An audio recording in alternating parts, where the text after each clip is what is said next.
Okay, this is going to be video number 16, and we will be covering lesson number 8 in the College of Piping Green book on page 40.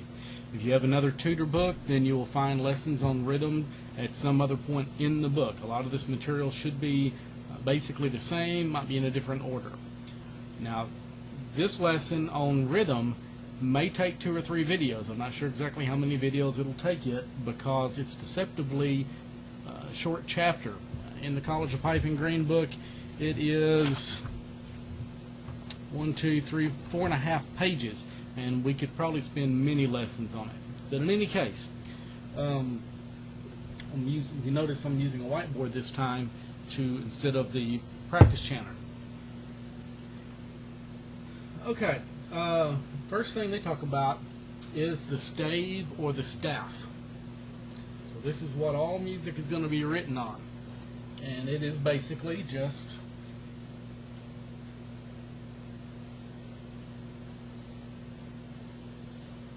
five lines. Okay, that is the staff.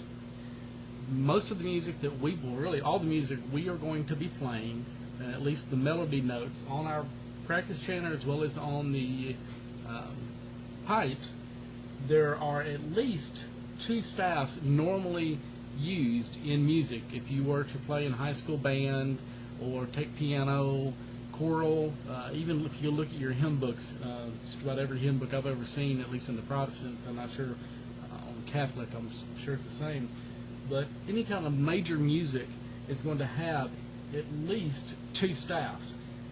One of them, the top one, is going to have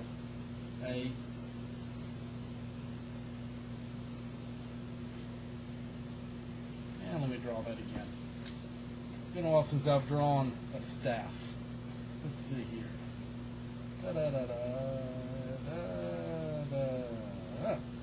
Okay, some funky looking little S thing. That is treble. That's going to be higher. In vocal, it would normally be the ladies' voices, the altos, and the sopranos. On the keyboard or piano, it would be everything to the right of middle C. There's usually also a bass clef that would be underneath it, and there's actually a third one in some areas. So everything that we're going to play is going to be on the treble clef. So you may see it in some music, but for the most part, we can ignore that because everything's on the treble clef for us. So I'm going to take that off. Okay. Next thing, in this staff, we've got 5 horizontal lines. You are also going to see in most of the light music that we're playing, everything in the green book, you're going to see vertical lines.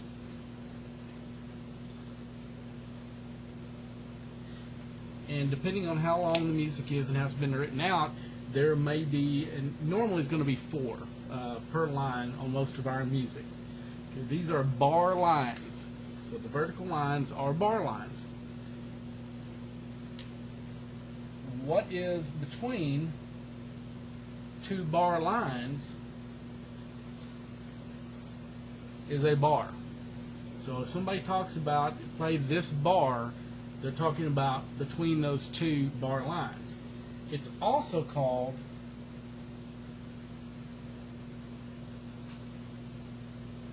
a measure. So most times I will use the verb or the word measure to say, okay, this would be the first measure, this would be the second measure, and there will be a third and a fourth measure on each line. Okay. Let's say, I'm just going to call this measure 1, measure 2. Now, note values. You'll notice that there are different notes that are going to be written. There's just going to be an O. There's going to be an O with a single tail. There's going to be an O with a single tail that's filled in. Single tail filled in with a flag. And the flag can be one direction or the other. It may, in the book, I think they've got them this way. filled in, flag, flag, filled in, flag, flag, flag. Now, this first one, plain O, we call that a whole note. Now, the reason we call it a whole note is between this bar and this bar. Okay, now, if you know other music and you've played other instruments, you're going to know there are exceptions to this, but this is primarily for those who have never really seen any of this. So they'll get to the exceptions later down the road. We're going to start this way. The whole note simply means if I put that note between two bar lines, it takes up the whole time. From this bar to that bar is actually a mathematical quantity. We'll get to that in a minute.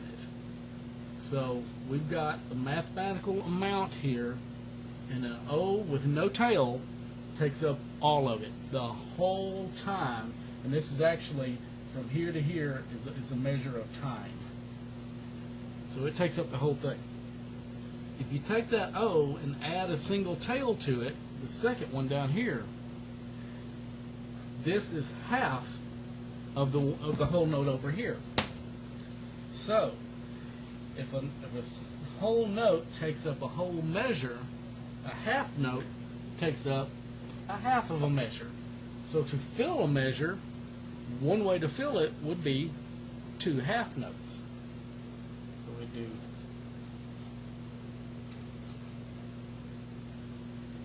same length of time from here to here and from here to here, one whole note, two half notes.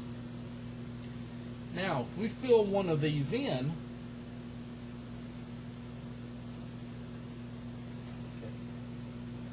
O with a flag is half of a whole note. O filled in with a tail is half of the other one. Each one of these gets time cut in half as we go. So we got whole, half, half of half would be a quarter. So now we've got a half and a quarter, and we need another quarter